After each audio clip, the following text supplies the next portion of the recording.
Hello, this is Matt on the Moon Lambo channel. In a brand new Twitter thread from Ripple CEO Brad Garlinghouse, he discusses the idea of XRP and crypto replacing the United States dollar. And I will share with you at the outset that his perspective on this, it happens to be perfectly in line with mine and everything that I've been saying on that topic on this channel for the entirety of the lifespan of this channel. Brad Garlinghouse is taking a reasoned adult approach to this subject, I certainly would say. And he ends up linking to a Bloomberg article, which talks about, and it is an interesting topic, no doubt, but they talk about, in part, what is happening around the United States dollar that's actually resulting in volatility and or decreased value in other fiat currencies the world over. And they go on to speak about cryptocurrencies and the impact that they're having on the whole. So very interesting stuff here. But before we go any further, if you would please delicately tap that like button, I would certainly appreciate it. And also, if you are a fan of Ripple and XRP, you done came to the right spot, son. So yeah, subscribing would be a reasonable thing to do. And plus, if you have remorse in the morning, what have I done? That Moon Lambo idiot, did I subscribe? He told me to, and I just fell for it and listened. You can unsubscribe to me. You don't have to stick around, but I would love to have you. I would love to have you. So here's a piece from you today titled, Ripple CEO Brad Garlinghouse claims majority of governments looking seriously at blockchain. And fair enough, he did state that as well. I'm about to pull up the thread for you. But I found most interesting, just again, my subjective opinion, that I found most interesting his thoughts on cryptocurrency and just replacing the United States dollar. I do want to give a shout out to XRP Crypto Wolf for linking me to that in that piece. He sent this directly to my inbox on Twitter, and so I wanted to say thank you, good sir.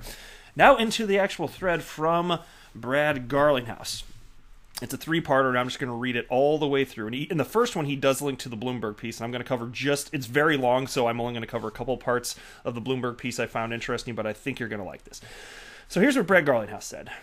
Thread on this United States dollar as the world's reserve currency has been the backbone of global financial infrastructure, and that position isn't going to disappear in favor of gold / the yuan / crypto / any other asset anytime soon. But is it weaker today?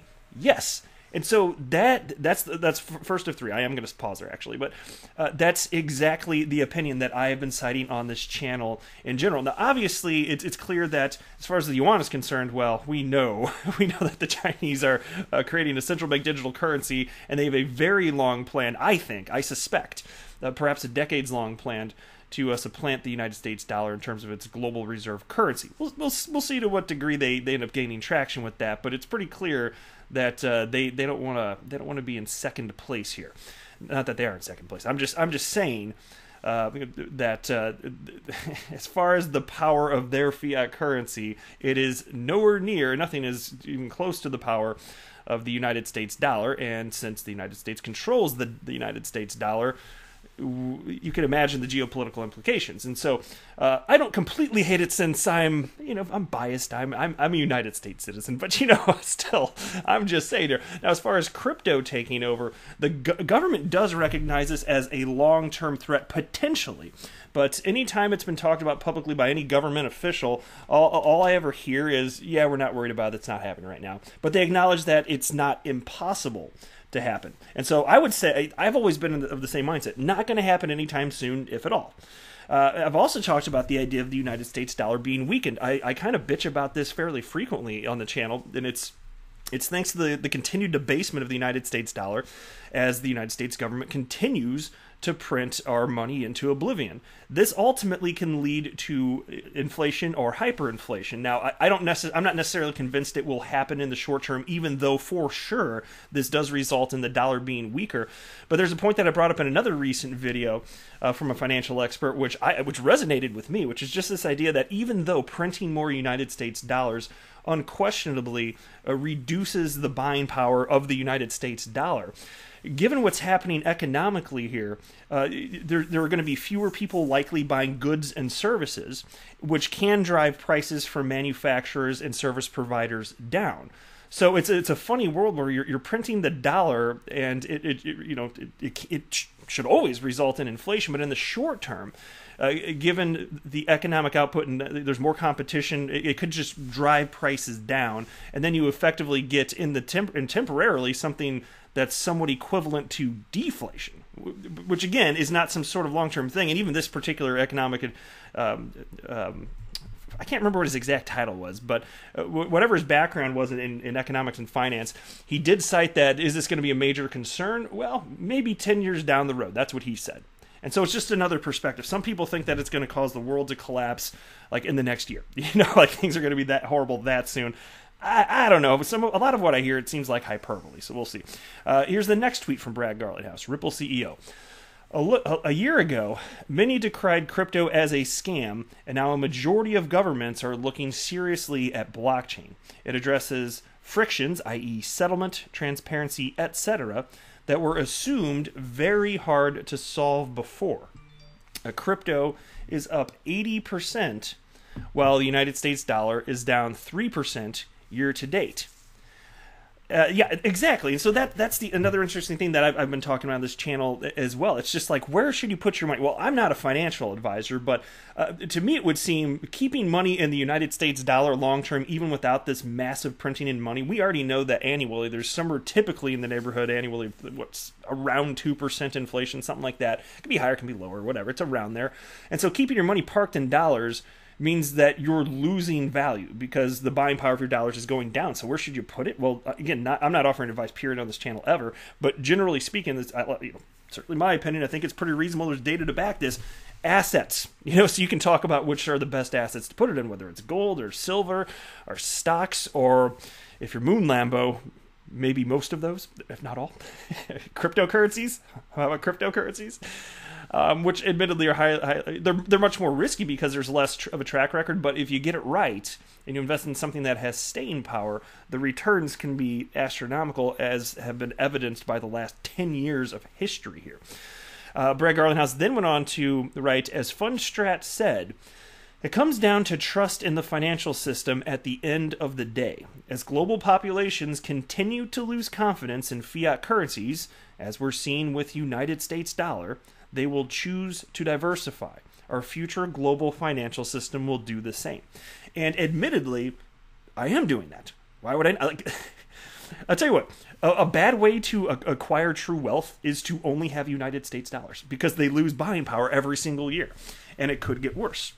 And so I think a lot of people, when you see this sort of economic situation and the printing of the United States dollar, it's just that much more of an incentive to diversify into other assets. Assets like cryptocurrencies that many of them are deflationary by design. You can't change that. It's all cryptographically secured coding.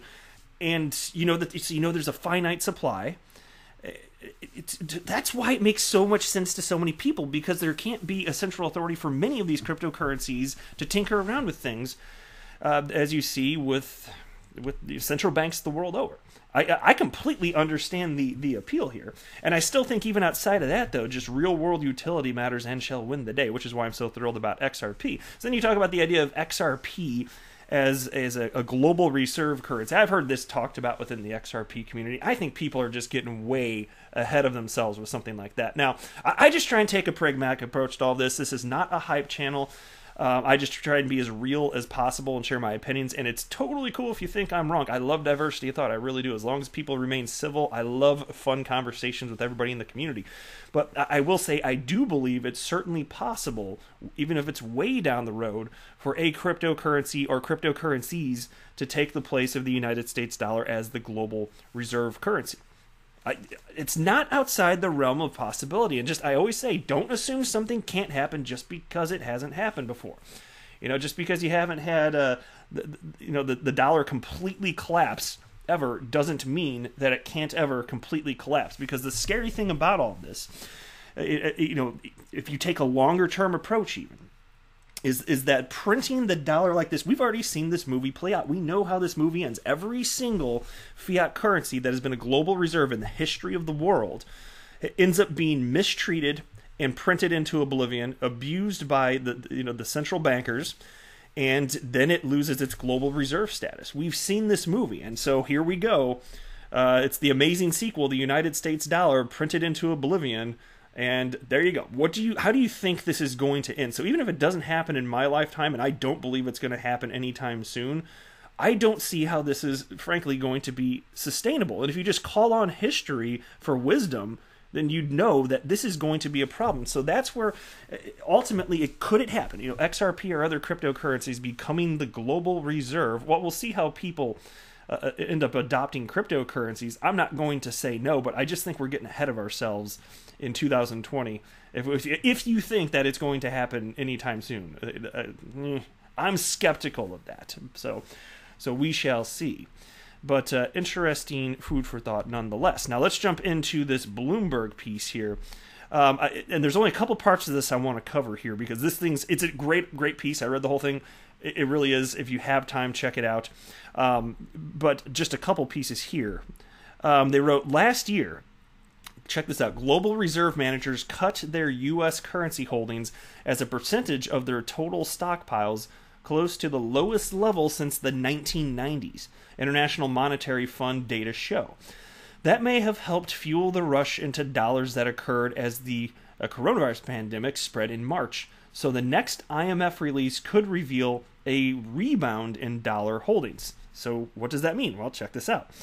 They write, but the severity of that dash into the U.S. currency helped drive up volatility in currencies such as the Australian dollar, Korean won, and Mexican peso, when the Federal Reserve waited 4 days after taking emergency liquidity actions on March 15th to extend swap lines to those nations. And so I will tell you, if you're the United States controlling the global reserve currency, which is the United States dollar, it's going to be harder for you. Like you have to abuse the situation more than you would have to for other fiat currencies because people the world over are not counting on it. And it sounds like the United States is giving that a go, unfortunately. Let me scroll down to the part about cryptocurrencies here. So here's what Bloomberg had to say about cryptocurrencies. The newest dollar rivals are a bewildering array of decentralized digital tokens, which include Bitcoin, Ether, Tether, Bitcoin Cash, and other. And I chuckled there as I read that, and you might already know why, because they wrote a bewildering array of decentralized digital tokens, and then they included Tether in that, which is very clearly a centralized currency. If you want to call it cryptocurrency, how do you define it? Tell me how you define cryptocurrency, because this mofo is absolutely centralized AF, and it is getting printed like crazy. In the beginning of March this year, there were 4 billion Tether, and the central authority that controls it has now printed over 6 billion additional Tether. There's now over 10 billion Tether, and for a time, it supplanted XRP as number 3 in terms of market cap. So no, I'm sorry, Tether, not so decentralized. Just saying. Then they continue. Notoriously volatile and prone to manipulation, they have become infamous for their use in illicit transactions.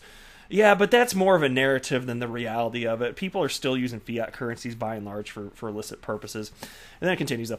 But the technology behind them and its potential ability to reorder global finance has gained influential proponents, including former Bank of England Governor Mark Carney. And they're going to talk about a few others there. So let me scroll down a little bit here.